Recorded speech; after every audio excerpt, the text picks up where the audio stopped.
সাত কালার এটা হলে খাবেন, বুঝছেন? এটা হলে একদম কাঁচ পাকাটা পেশেম ফুড চাটনি আগে আঙ্কেলের জন্য। আচ্ছা আঙ্কেল দেন আমারে।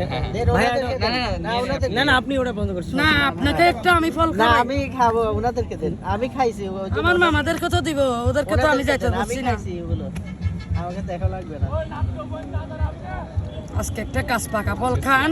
ও আপনি কক্সবাজার এসে আগে আনারকলি খুঁজবেন, আমার বানানোটা, আমার আন্টিটা কই করবে বলবেন। গত বছর খাইছে যে আপনাদের মতন ছেলেরা এখনো আমাকে খুঁজে খাচ্ছে এখানে এসে। ভালো তো। আমার কলি বানানোই তো সেই সাত আঙ্কেল। বানানো জানতে হয়। জি, একটা মানে আইডিয়া থাকতে হবে।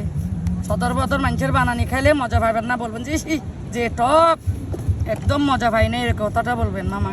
চিনি দিচ্ছে কেন? চিনি দিলে তো জিনিসটা ভালো হয় না।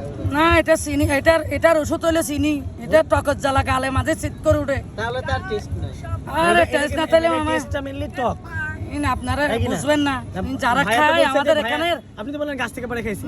হ্যাঁ তো এটা মেইনলি এটা বলেন। টেস্টটা কি টক? আমি আপনার বলি টক খাওয়াটা মজা। হ্যাঁ এটা যেমন তেঁতুল তো চিনি দিয়ে খাইলে হলো না। না এটা ভাইরাল হয়েছে তো চিনি দি বানাই।